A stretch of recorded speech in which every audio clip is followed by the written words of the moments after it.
3% in the polls, 70 points behind. Now, 10 months later, we have won 9 states.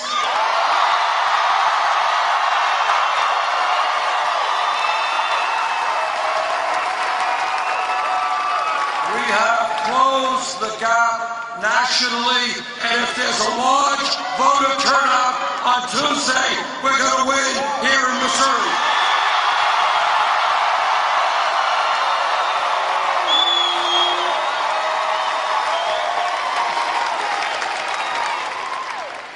What this campaign is about is talking truth to the American people, even when that truth is unpleasant. Because we cannot go forward as a nation unless we have the courage to look reality in the face and not sweep it under the carpet.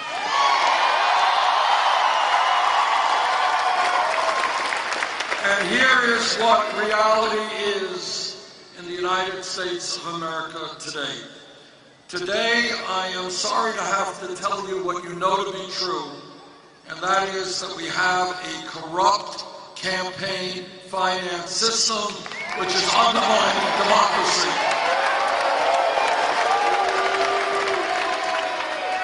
Now, to me, democracy is not a complicated idea. It means you have one vote, you have one vote, you have one vote. You want to vote for me, good. You want to vote against me, that's okay.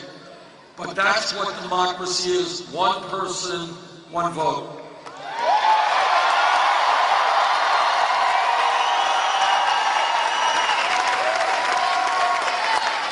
What democracy is not about is the Koch brothers and a handful of billionaires spending $900 million on a campaign cycle in order to elect candidates who represent the wealthy and the powerful. That is not democracy, that is oligarchy.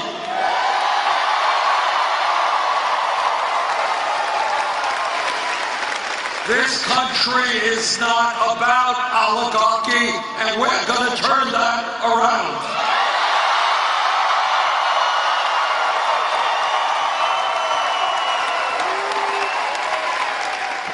Second truth that we have to deal with, and that is today we have a rigged economy. What does that mean? What does it mean? It means that we have the most, yes, that's it. He condensed the message, so we're getting screwed.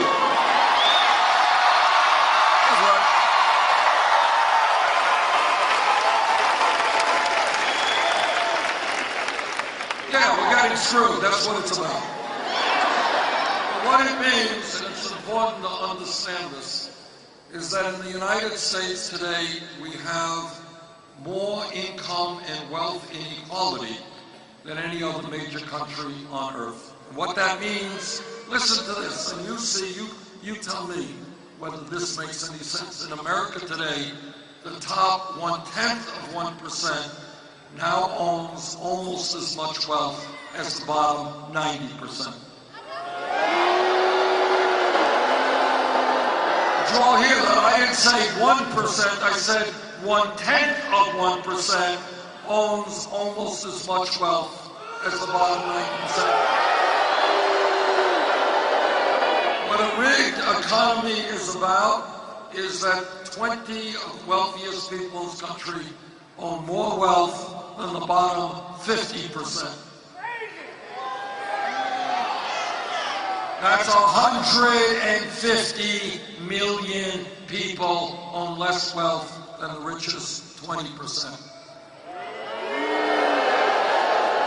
What a rigged economy is about is one family, the Walton family, owning more wealth than the bottom 40% of America.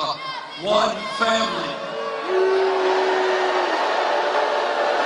Now, I know that there are a lot of Republican governors and senators and politicians that go around talking about welfare abuse, poor people ripping off the welfare system. Let me tell you who the major welfare recipient in America is. It is the Walton family that owns Walmart.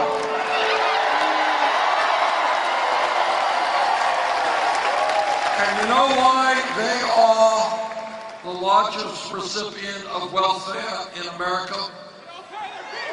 Boy, this is a smart audience. The reason is that the wages they pay their employees are so low that many of those workers are forced to go on Medicaid, food stamps, and subsidized housing. And do you know who pays for those food stamps?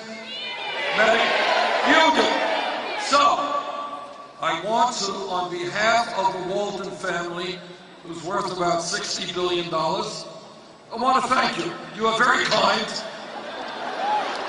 And they appreciate very much that you are subsidizing their company.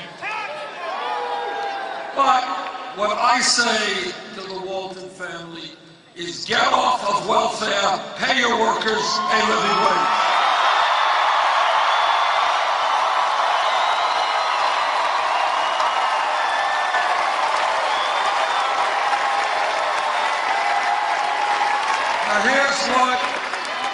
Here's what a rigged economy is also about. It is that many of you and people in my state of Vermont and all over this country, you got people who are working not one job, they're working two jobs, they are working three jobs, trying to cobble together some income and some health care for their family. You have mom working, you got dad working, you got kids working. And yet, at the end of the day, despite the fact that our people work the longest hours of any people in the industrialized world, 58% of all new income goes to the top 1%. That's a rigged economy. Working people work longer hours for low wages. Almost all new wealth and income go to the top 1%. Are you guys ready for a radical idea?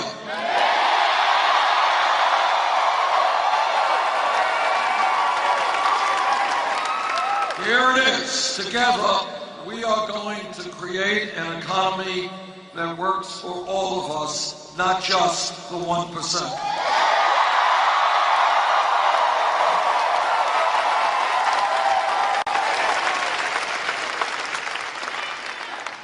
And when we talk about America today, it is important also to understand that we have a broken criminal justice system.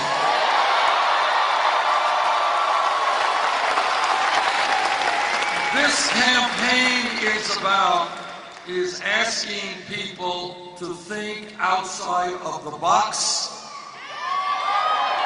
And when you think outside of the box, you ask yourselves, how does it happen that in the wealthiest country in the history of the world, we have more people in jail than any other country on earth?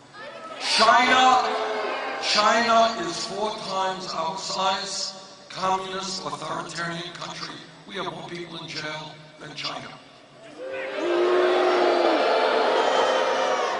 Now, I want to give you one example, just one example of what a broken criminal justice system is. Last month, Goldman Sachs, one of the large financial institutions on Wall Street, reached a settlement with the U.S. government for $5 billion. Now, Now, they reached that settlement because they were selling worthless packages of subprime mortgage loans, which helped, by the way, along with other major banks, to destroy our economy, leave millions without jobs, without their life savings, without their homes. Now, they reached a $5 billion settlement. Now, today in Missouri, today in Vermont, some kid gets arrested with marijuana. That kid will have a criminal record, police record, with him or her for the rest of their lives. That's another story we're going to deal with. But if you are the executive on Wall Street who is part of the fraud, part of the recklessness, part of the greed, you know what happens to you? You get a salary increase. That's what happens to you. That is a broken criminal justice system, and we are going to bring back justice to that system.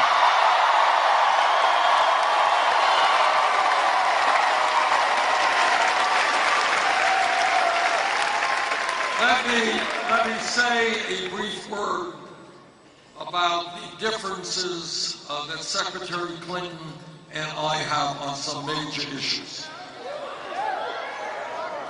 Now, when we began our campaign, we had no money, we had no political organization, and we had no name recognition, to be honest, outside of Vermont.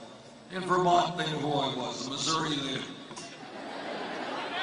And we had to make a very difficult choice.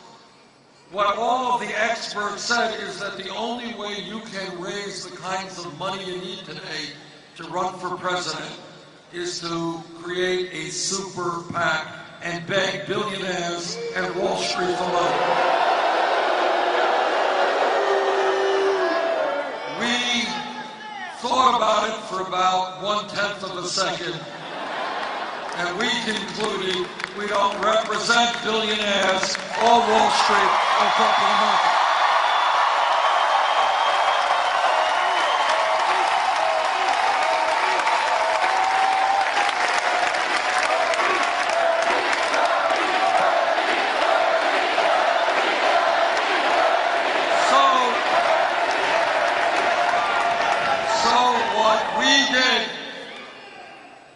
Something very unusual, and that is, instead of begging billionaires for money, we asked the American people and working families.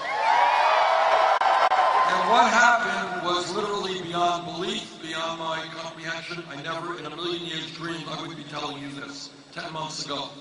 We said to working families, if you want a campaign and a candidate who is pledged to transform America, we need your help.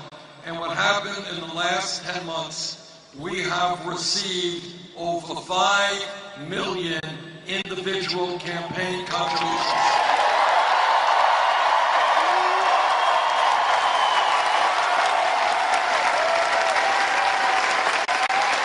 That is more individual contributions than any candidate in American history at this point in a campaign.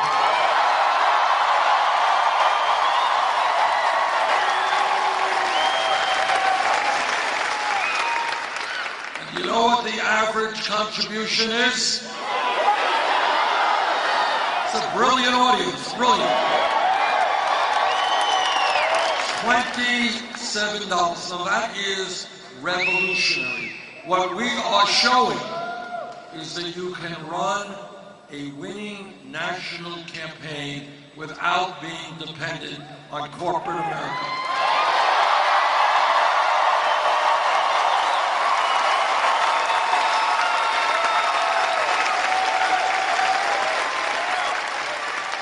To paraphrase Abraham Lincoln in Gettysburg, this is a campaign of the people, by the people, and for the people.